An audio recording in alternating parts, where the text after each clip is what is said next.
من الشيطان الرجيم بسم الله الرحمن الرحيم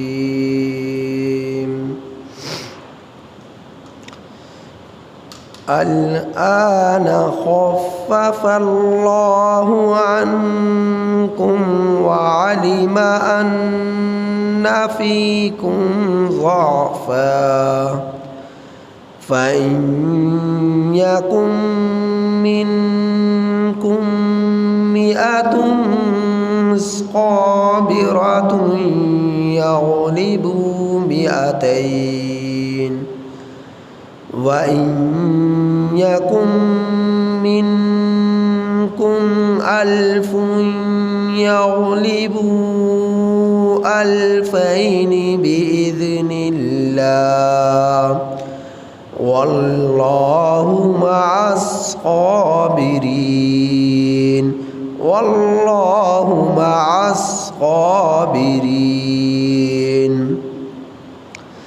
ما كان لنبي أن يكون له أسرى حتى يثخن في الأرض تريدون عرض الدنيا والله يريد الآخرة والله عزيز حكيم لولا كتاب من الله سبق لمسكم فيما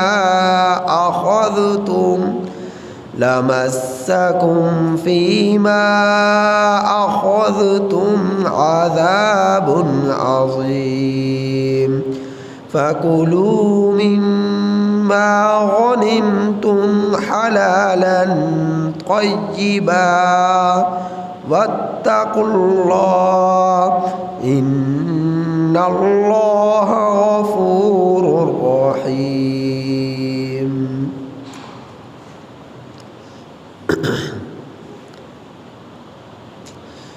یہ سورۃ الانفال کی آیت نمبر 66 تا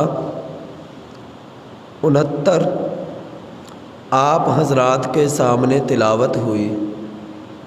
ان آیات کریمہ کا ترجمہ یہ ہے: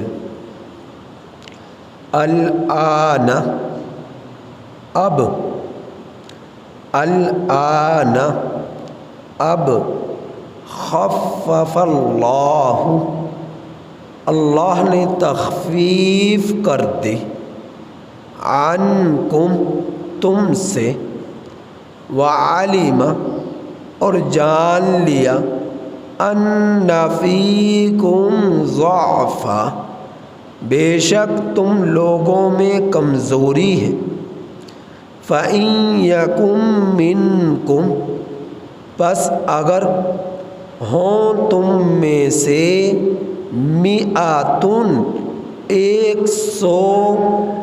صابراتun، صبر کرنے والے، یغلبوا، وہ غالب ہوں گے، 200 پر، وَإِن يَكُن مِّنكُمْ، اور اگر ہوں تم میں سے 1000 یغلبوا، وہ 1000 غالب ہوں گے،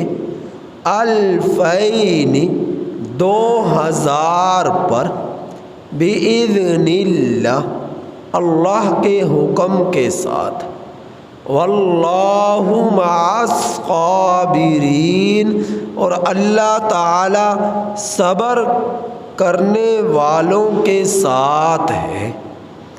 ما کان لنبی، نہیں ہے نبی کے لیے مناسب یہ بات، ان یکون لہ، یہ کہ ہوں نبی کے پاس اسرا قیدی، حتی یہاں تک کہ یثخنا خوب خون بڑھا دیا جائے فی الارض زمین میں، تریدون تم چاہتے ہو، عرض الدنیا دنیا کا سامان، واللہ یرید الآخرہ اور اللہ تعالی چاہتا ہے آخرت کو، واللہ اور اللہ تعالی عزیز غالب حکیم حکمت والا ہے۔ لولا اگر نہ ہوتا، کتاب لکھا ہوا، من اللہ اللہ کی طرف سے، سبق جو طے ہو چکا ہے، لمسکم البتہ تمہیں پہنچتا، فیما وہ کچھ اس چیز میں، البتہ تمہیں پہنچتی اس چیز میں جو اخذ تم نے لی، عذاب عظیم دردناک عذاب، فَقُولُوا سو کھاؤ تم، مما غنمتم اس چیز میں جو تم نے غنیمت حاصل کی، اس چیز میں سے جو تم نے غنیمت کے طور پر لی، حلالن جو حلال ہے، طیبہ پاکیزہ ہے، واتقوا اللہ اور ڈرو تم لوگ اللہ سے، ان اللہ بے شک اللہ تعالی غفور بخشنے والا ہے، رحیم رحم فرمانے والا ہے۔ گزشتہ آیات کریمہ سے جہاد کا تذکرہ چلا آ رہا تھا، کافروں سے قتال کا تذکرہ چلا آ رہا تھا، غزوہ بدر کا تذکرہ چلا آ رہا تھا، تھوڑی سی تعداد کا بہت بڑی تعداد پر غالب ہونے کا تذکرہ چلا آ رہا تھا، اور اس سے پہلے یہ بات تھی قرآن مجید میں کہ اگر کافروں سے لڑتے ہوئے مسلمانوں کی تعداد اتنی ہے، مثال کے طور پر کہ ایک کے مقابلے میں 10 ہیں، تو وہ 10 کا مقابلہ کرے گا۔ پیٹھ دکھانے کی، پشت پھیرنے کی اجازت نہ تھی، یہ حکم چلا آ رہا تھا۔ اب ان آیات کریمہ میں اللہ جل شانہ نے مزید حکم میں تخفیف پیدا کر دی، یعنی مسئلے میں اور لچک دکھا دی کہ اب چونکہ ایمانی قوت اب پہلی جیسی نہیں رہی، پہلی جیسی قوت اور طاقت تم میں نہیں رہی، اب تم میں کمزوری آ چکی ہے، لہٰذا اب اگر ایک کے مقابلے میں 2 ہیں تو ایک کو پشت پھیرنے کی کافروں سے اجازت نہ ہوگی میدان جنگ میں۔ ہاں اگر 2 سے زیادہ ہوں پھر پشت پھیرنے کی اجازت ہے، لیکن 2 سے زیادہ ہونے کی صورت میں بھی کافروں سے لڑنا، ڈٹ کر مقابلہ کرنا، یہ عزیمت ہے، فضیلت ہے۔ عزیمت پر عمل کرنا ہے، فضیلت پر عمل کرنا ہے۔ لیکن اگر 2 کے مقابلہ ہے 1 کا اور وہ پشت پھیرے گا تو یہ کبیرہ گناہوں میں سے ایک بہت بڑا گناہ ہے، کبیرہ گناہ ہے۔ ایک شخص اگر 2 کا مقابلہ کرتے ہوئے پشت پھیر لے، ہاں 2 سے زیادہ ہوں پھر بھی ڈٹ کر مقابلہ کرے تو یہ عزیمت ہے، فضیلت ہے، لیکن اگر پشت پھیرنا چاہے تو وہ پھیر سکتا ہے، لیکن 2 ہیں تو پھر پشت پھیرنے کی اجازت نہیں ہے۔ تو اللہ تعالیٰ نے ان آیات کریمہ میں ارشاد فرمایا، الآن اب خفف اللہ نے تخفیف پیدا کر دی، یعنی مسئلے میں مزید لچک پیدا کر دی۔ پہلے مثال تھی 1 کے 10 کا مقابلہ تھا تو پشت نہ پہننے کا حکم تھا، اب حکم میں مزید تخفیف پیدا کر دی اللہ نے تم سے۔ وَعَلِمَ أَنَّ فِيكُمْ ضَعْفًا، اور اللہ نے جان لیا کہ بے شک تم کمزور ہو چکے ہو۔ اب ایمانی قوت وہ نہ رہی۔ ایک صحابہ کا زمانہ تھا، ایک نبیوں کا زمانہ تھا، پھر ایک صحابہ کا زمانہ تھا، پھر تابعین کا زمانہ تھا، پھر تبع تابعین کا زمانہ تھا، پھر سلف صالحین کا زمانہ تھا۔ تو ایک زمانہ ایسا تھا کہ ان میں لوگوں میں ایمانی قوت بہت زیادہ تھی اور دینی ذوق بہت زیادہ تھا، ولولہ تھا، جذبہ تھا۔ اللہ کو تو غیب کا علم ہے نا کہ آنے والے وقت میں زمانے میں لوگوں میں ایمانی قوت کس قدر ہوگی۔ تو میرے رب نے نبی کریم صلی اللہ علیہ وسلم پر یہ آیات کریمہ اتار کر قیامت تک کے لیے اس حکم کو اب برقرار کر دیا کہ 1 کا مقابلہ 2 کے ساتھ ہے تو 1 کو پشت پہننے کی اجازت نہیں، اگر وہ پشت پہنے گا تو کبیرہ گناہ ہے، ایسے وہ کبیرہ گناہ کا مرتکب ہوا۔ اب قیامت تک یہی حکم رہے گا کہ 1 کا مقابلہ اگر 2 کے ساتھ ہے، 100 کے مقابلے میں 1000 ہے، 1000 کے مقابلے میں 2000 ہے، تو انہیں میدان جنگ میں ان مسلمانوں کو دشمنان اسلام سے پشت پہننے کی اجازت نہیں ہے۔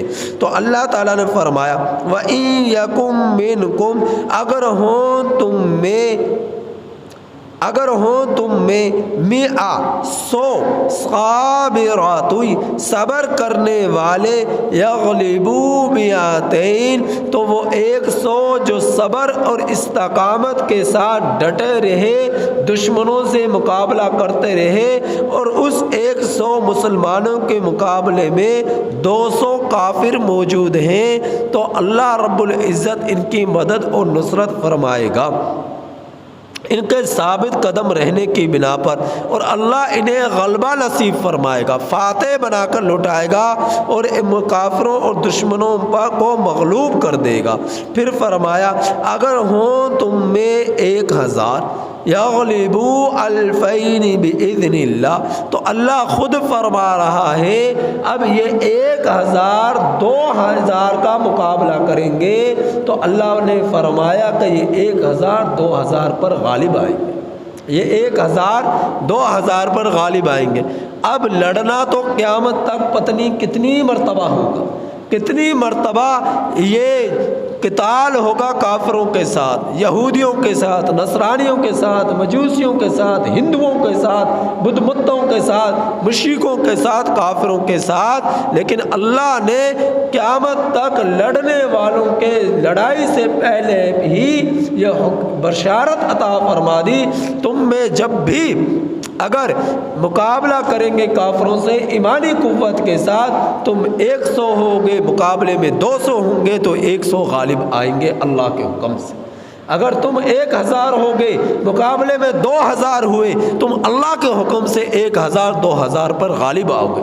اللہ یہ بشارت دے رہا ہے، ایڈوانس نہیں بشارت دے رہا، لہٰذا تم نے بزدلی نہیں دکھانی، لڑنا ہے اسلام کی خاطر، قرآن کی خاطر، نبی کی خاطر، دین اسلام کی خاطر، تم نے اپنے آپ کو مضبوط کرنا ہے۔ اور یہ ماضی میں، ماضی قریب میں، ماضی بعید میں اللہ رب العزت نے یہ مثالیں قائم کی ہیں۔ غزوہ بدر میں نہیں دیکھا 313 ہیں، مقابلے میں 1000 آئے، اللہ نے 313 کو 1000 پر غلبہ نصیب فرمایا۔ جنگ قادسیہ میں نہیں دیکھا 60 مسلمان ہیں اور مقابلے میں 60,000 ہیں، میرے رب نے 60 مسلمانوں کو، 60 مجاہدین کو 60,000 پر غلبہ نصیب فرمایا۔ جنگ موتا میں نہیں دیکھا کہ مسلمانوں کی تعداد 3000 ہے، اور وہ جنگ موتا میں اب یہ کب پیش آیا؟ نبی کریم صلی اللہ علیہ وسلم نے ہجرت والے سال یعنی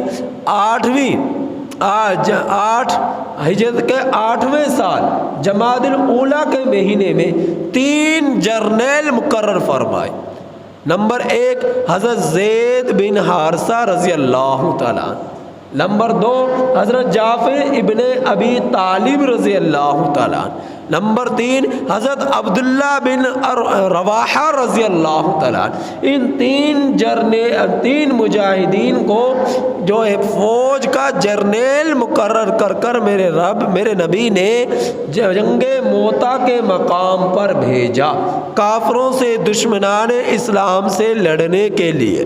اب ان کے خیال میں مقابلے میں جو آنے والے تھے یہ ان کے ساتھ مسلمانوں کی تعداد 3000 تھی اور مقابلے میں اندازاً 60,000 کافر لوگ تھے۔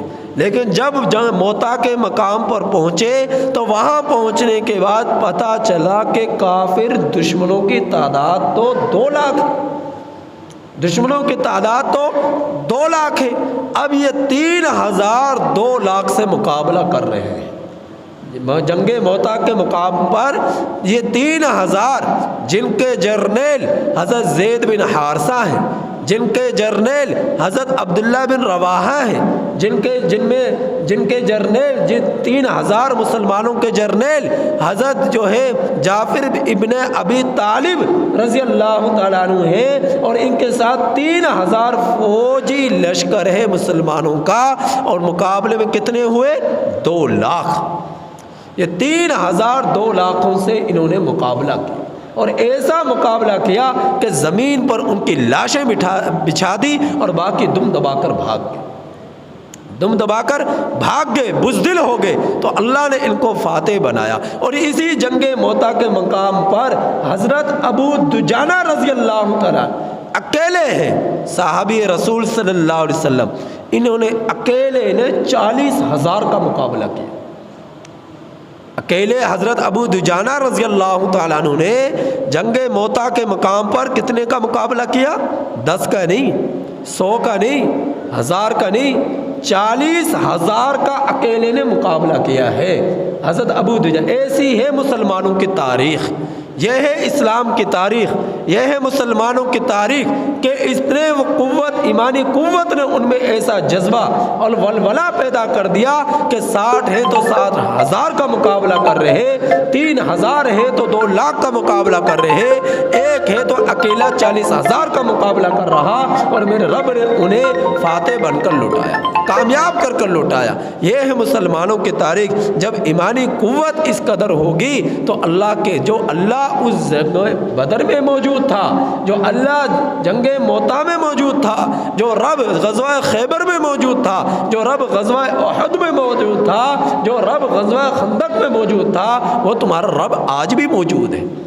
بس ہم وہ نہیں ہیں، ہمارے ایمان کمزور ہو گئے، ہم بزدل ہو گئے، ہم چکر میں پڑ گئے دنیا کے مال و متاع کے، جائیدادوں کے، پلاٹوں کے، پراپرٹیوں کے، نام و نمود کے، شہرت کے، عزت کے، اس کے پیاسے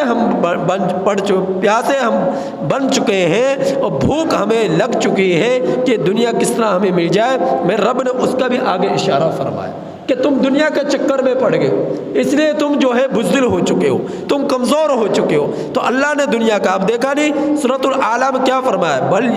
بل تؤثرون الحیات الدنیا والآخرۃ خیر وابقی، بلکہ تم لوگ دنیا کو ترجیح دیتے ہو، حالانکہ تمہارے حق میں آخرت بہتر ہے، وابقی، اور وہ باقی رہنے والی ہے، جبکہ تم دنیا کو ترجیح دیتے ہو، حالانکہ دنیا کے مقابلے میں آخرت بہتر ہے۔ یہ اللہ نے واضح الفاظ میں سورۃ الاعلی میں فرمایا۔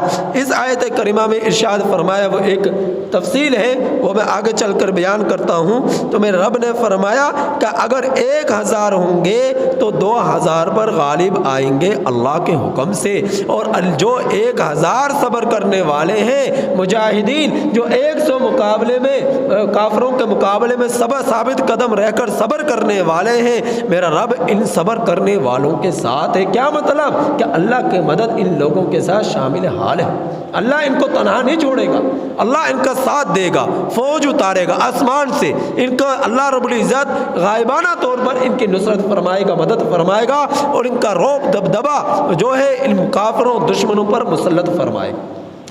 دشمنوں مسلط فرمائے گا۔ آپ نے 1965 کے جنگ میں شاید یہ واقعہ سنا ہو۔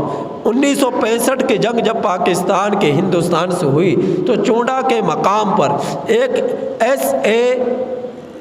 ایس اے زبیری نام کے ایک کمانڈر تھے، ان کے ساتھ 100 جو ہے فوجی افسران ہیں، فوجی حضرات ہیں، یعنی ان کے ساتھ فوجی افراد ہیں جو 100 ہیں، اور ان کے پاس صرف 3 ٹینک تھے، اور مقابلے میں دشمن جو تھے وہ 3000 تھے، اور ان کے پاس ہزاروں کی تعداد میں ٹینک تھے۔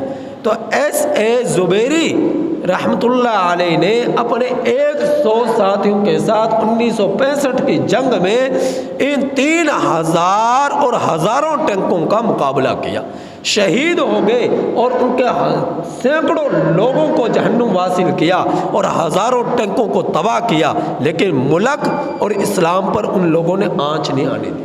1965 کی جنگ کی بات، ملک اور اسلام پر ان لوگوں نے آنچ نہیں آنے دی۔ تو یہ تھی ایمانی قوت۔ اور پھر آپ نے دیکھا کہ ماضی گزشتہ زمانے میں یہ چلا آ رہا کہ کشمیر میں لاکھوں کی تعداد ہندوستانیوں کی فوجیوں کی رہی ہے، لاکھوں کی تعداد، اور ابھی بھی ہے، اور مقابلے میں جو ان کو کشمیر پر غالب نہیں آنے دے رہے تھے وہ بہت تھوڑی تعداد میں مجاہدین ہیں، اور تھوڑی سی تعداد میں مجاہدین اسلام نے ہندوستانی فوج کو کشمیر میں داخل نہیں ہونے دی۔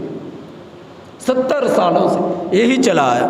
وہ الگ بات ہے کہ کچھ بدبخت حکمرانوں نے کشمیری ہی کو بیچ ڈالا، ان بدبختوں نے کشمیری ہی کو بیچ ڈالا۔ اب دیکھیں وہاں ماؤں بہنوں کے ساتھ کیا ہو رہا ہے۔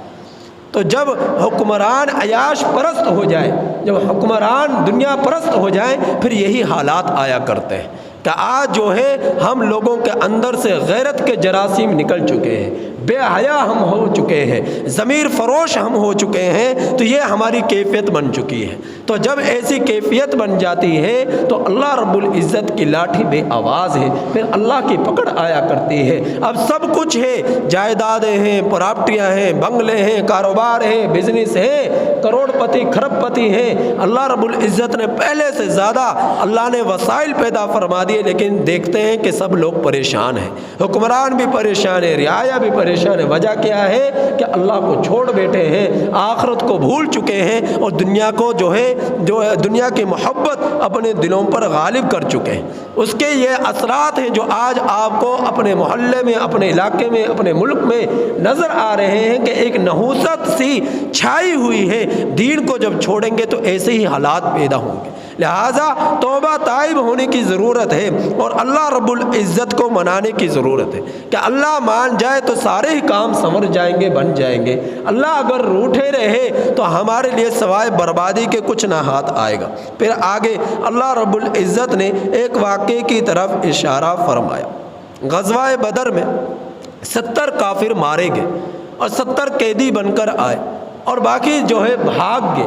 ان گرفتار ہونے والوں میں نبی کریم صلی اللہ علیہ وسلم کے چچا حضرت عباس رضی اللہ تعالی عنہ بھی تھے، اور سیدنا ابو بکر صدیق رضی اللہ تعالیٰ عنہ کے بیٹے حضرت عبد الرحمن بھی تھے، اور جو ہے حضرت فاروق اعظم رضی اللہ تعالیٰ عنہ کے بھائی زید بن خطاب رضی اللہ تعالیٰ عنہ بھی تھے۔ تو یہ، اور نبی کریم صلی اللہ علیہ وسلم کے داماد ابو العاص رضی اللہ تعالیٰ عنہ بھی تھے۔ اب آپ صلی اللہ علیہ وسلم کی بھی خاص رشتہ دار قیدی بن کر آیا۔ سیدنا ابو بکر صدیق رضی اللہ تعالیٰ عنہ کا بھی خاص رشتہ دار یعنی بیٹا قیدی بن کر آیا۔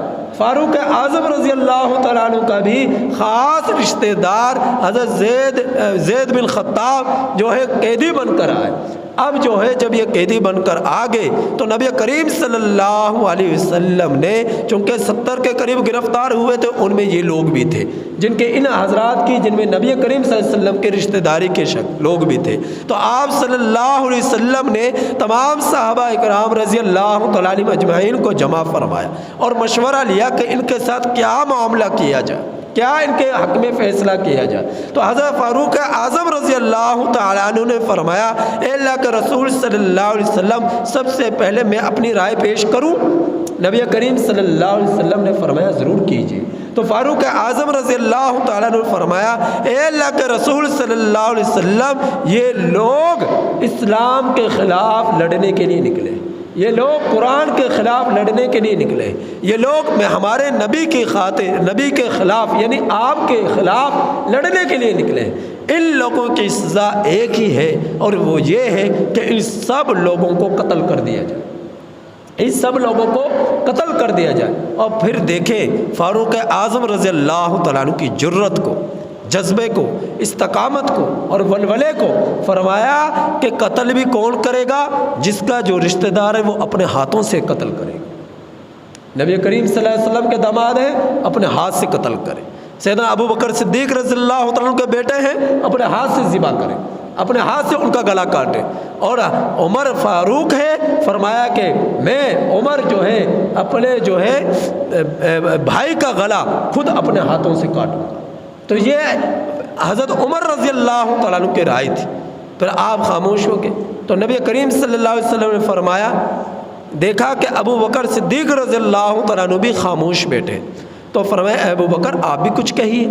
ان سے پہلے حضرت سعد بن معاذ رضی اللہ تعالیٰ عنہ نے بھی ان کی بھی وہی رائے تھی جو کہ عمر فاروق رضی اللہ تعالیٰ عنہ کی رائے تھی۔ تو سیدنا ابو بکر صدیق رضی اللہ تعالیٰ عنہ سے جب پوچھا گیا تو سیدنا ابو بکر صدیق رضی اللہ تعالیٰ عنہ نے فرمایا اے اللہ کے رسول صلی اللہ علیہ وسلم یہ رائے بھی کم نہیں جو فاروق اعظم رضی اللہ تعالیٰ عنہ دی، یہ رائے بھی بہتر ہے، لیکن میری رائے یہ ہے کہ اگر ہم ان لوگوں کو قتل کر ڈالیں گے تو کافر لوگ یہ سمجھیں گے کہ یہ لوگ جو ہے بڑے غضب والے ہیں کہ انہوں نے اپنے قیدیوں کو بھی نہیں معاف کیا، انہوں نے اپنے قیدیوں کو بھی معاف نہیں کیا۔ پھر دوسرا یہ ہے کہ اگر ہم ان کو چھوڑ دیں گے تو یہ دوبارہ ان کے جو باقی ماندہ لوگ ہیں وہ زیادہ غضبناک ہوں گے اور زیادہ شدت کے تیاری کے ساتھ آئیں گے اور ہم سے لڑیں گے، مسلمانوں سے لڑیں گے۔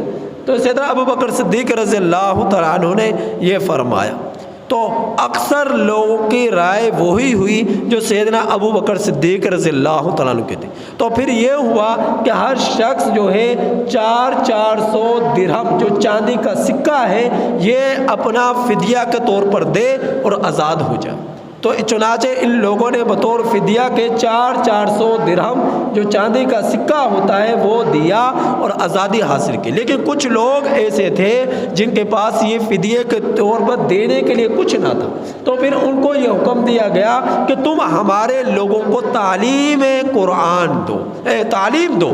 تعلیم کس چیز کی؟ کہ انہیں عربی اور عبرانی زبان سکھاؤ، کیونکہ یہودی جو تھے یہ عبرانی زبان میں مہارت حاصل رکھتے تھے اور عربی زبان میں مہارت حاصل رکھتے تھے۔ تو فرمایا کہ ان کو عربی اور عبرانی زبان سکھاؤ، ان کو لکھنا پڑھنا سکھاؤ، تمہارا یہی فدیہ بن جائے گا اور تمہیں آزاد کر دیا جائے گا۔ تو حضرت عباس رضی اللہ تعالیٰ عنہ کے پاس ان کا ایک بھتیجا بھی قید ہو کر آیا تھا۔ تو نبی کریم صلی اللہ علیہ وسلم نے فرمایا کہ چچا جان بھتیجے کا فدیہ بھی ادا کر دو۔ تو فرمایا کہ نہیں میرے پاس تو کچھ نہیں ہے۔ تو نبی کریم صلی اللہ علیہ وسلم نے فرمایا کہ کیوں نہیں ہے؟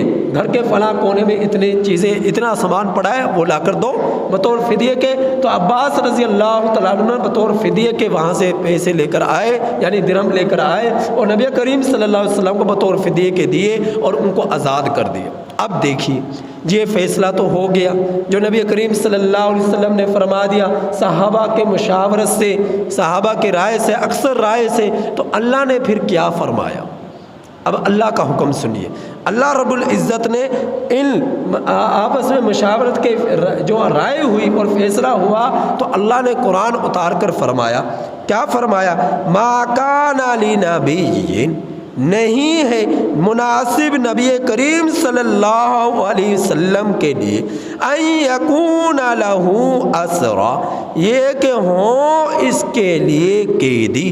اسرا اسیرن کی جمع ہے، اسیرن کہتے ہیں قیدی کو، قیدی کو اسیر کہتے ہیں۔ تو فرمایا نبی کے لیے مناسب نہیں ہے کہ ہوں اس کے پاس قیدی یہاں تک کہ یہاں تک کہ یسخینا فی الارض، خوب خون بہا دیا جائے ان کا زمین میں۔ فاروق اعظم رضی اللہ تعالی عنہ کی رائے کو میرے رب نے پسند فرمایا۔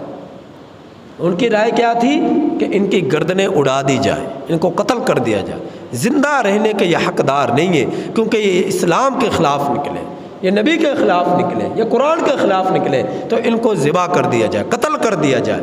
لیکن اللہ نے فرمایا کہ اللہ نے فاروق اعظم رضی اللہ تعالیٰ عنہ کی رائے کو پسند فرمایا۔ پھر فرمایا تریدون عرض الدنیا، تم چاہتے ہو دنیا کا سامان، جو انہوں نے 400 درہم لیے چاندی کے بطور فدیے کے، اس کی طرف اشارہ ہے۔ تم چاہتے ہو دنیا کا سامان، واللہ یرید الآخرہ، اور اللہ چاہتا ہے آخرت کو، اللہ رب العزت چاہتے ہیں آخرت کو۔ واللہ عزیز حکیم، اور اللہ تعالیٰ غالب حکمت والے ہیں۔ اب یہ تنبیہ بھی فرما دی کہ اللہ نے پسند فرمایا فاروق اعظم رضی اللہ تعالیٰ عنہ کی رائے کو۔ پھر آگے فرمایا اس فیصلے کے بارے میں جو کیا ہے، لولا کتاب من اللہ، اگر نہ ہوتا لکھا ہوا اللہ کی طرف سے، سبقہ جو طے ہو چکا۔ اب اللہ کی طرف سے یہ رائے ان مسلمانوں کے دلوں میں اللہ نے ڈالی، اور یہ طے ہو چکا تھا کہ یہ لوگ بچیں گے، ان لوگوں کو آزادی ملے گی، اور یہ جب قید سے چھوٹیں گے پھر اللہ ان میں سے بعض لوگوں کو اسلام کی دولت سے نوازے گا، ایمان کی دولت سے نوازے گا، اور وہ مسلمان ہوں گے۔ چنانچہ یہ لوگ حضرت عباس رضی اللہ تعالیٰ عنہ بھی مسلمان ہو گئے، حضرت عبد الرحمن رضی اللہ تعالیٰ عنہ بھی مسلمان ہو گئے۔ تو یہ لوگ ان میں سے اکثر جو چھوٹے گئے، جن کو چھوڑا گیا وہ مسلمان ہوئے۔ تو اللہ کا حکم پہلے سے یہ تھا، اللہ کے علم میں کہ اس طرح یہ اتنے قیدی بن کر آئیں گے اور اس طرح ان کو آزاد دیا جائے گا، لیکن ساتھ میں فاروق اعظم رضی اللہ تعالیٰ عنہ کی رائے کو بھی پسند کیا، اس کی طرف اشارہ فرمایا۔ یہ بہتر تھا، لیکن جو تم نے فیصلہ کر دیا یہ اللہ کے علم میں پہلے سے یہی طے تھا، لیکن بہترین فیصلہ وہ تھا جو فاروق اعظم رضی اللہ تعالیٰ عنہ کی رائے تھی۔ تو پھر فرمایا لمسکم، البتہ پہنچتا تمہیں، فیما اخذتم، اگر اللہ کی طرف سے یہ حکم پہلے سے طے ہو چکا نہ ہوتا تو تمہیں پہنچتا جو تم نے لیا، اس کی بنا پر عذاب عظیم، دردناک عذاب، بڑا عذاب تمہیں پہنچتا۔ پھر فرمایا فَكُلُوا مِمَّا غَنِمْتُمْ، کھاؤ تم اس میں سے، غنیمتم جو تم نے غنیمتیں حاصل کی، حلالاً طیبا، حلال طیب۔ حلال کسے کہتے ہیں؟ طیب کسے کہتے ہیں؟ حلال کہتے ہیں جو اللہ کی طرف سے حلال کردہ چیزیں ہیں۔ مثال کے طور پر مرغی ہے، بکری ہے، دمبا ہے، کٹا ہے، بھینس ہے، گائے ہے، اونٹ ہے، اور اس جیسی حلال کردہ جتنی چیزیں ہیں۔ طیب کا مطلب کیا ہے؟ پاکیزہ۔ جس طیب کا معنی کیا؟ جس حلال چیز میں کسی دوسرے کا حق متعلق نہ ہو۔ کیا مطلب دوسرے کے حق کے متعلق ہونے کا؟ کہ مرغی چوری کر کر نہ کھائے، بکری چوری کر کر نہ کھائے، کسی کا مال چوری کر کر نہ کھائے، اونٹ چوری کر کر نہ کھائے۔ تو ان چیزوں میں، حلال چیزوں میں دوسروں کا حق متعلق ہے۔ تو تم نے اللہ کے حق کا بھی خیال رکھنا ہے اور اللہ کے مخلوق کے حق کا بھی خیال رکھنا ہے۔ یہ ہے حلال اور طیب۔ تو اب اپنے گریبانوں میں جھانک کر دیکھو، کتنے لوگ ہیں جو رشوت لے رہے ہیں، سود کھا رہے ہیں، چوری کر رہے ہیں، ڈاکہ ڈال رہے ہیں، دوسرے لوگوں کے حق کو پامال کر رہے ہیں۔ جب ایسے لوگوں میں ایسی عادتیں پڑ جائیں لوگوں کے حقوق کو سلب کرنے کی، تو پھر مال میں، زندگی میں، زندگانی میں، گھر بار میں، آس اولاد میں برکتیں، محبتیں نہیں رہتی، برکتیں، محبتیں اٹھ جایا کرتی ہیں۔ تو فرمایا میرے رب نے فَقُولُوا، کھاؤ تم اس میں سے جو تمہیں غنیمت کے طور پر دیا، حلالاً طیبا، حلال کردہ چیزوں میں، پاکیزہ چیزوں میں سب سے پاکیزہ ترین مال غنیمت کا مال ہے جو مسلمانوں کو ملا کرتا ہے۔ مجاہدین اسلام کو ملا کرتا ہے۔ پھر فرمایا واتقوا اللہ، ڈرو تم اللہ سے، ان اللہ غفور رحیم، بے شک اللہ تعالیٰ بخشنے والے ہیں، مہربان ہیں۔ اللہ سے دعا ہے کہ اللہ تعالیٰ ہم سب پر مہربانی فرمائے، ہمارے زندوں کی بھی مغفرت فرمائے، ہمارے مردوں کو بھی مغفرت فرمائے، اور اللہ ہمارے لیے آخرت کی فکر نصیب فرمائے، ایمانی قوت میں اضافہ نصیب فرمائے۔ الحمد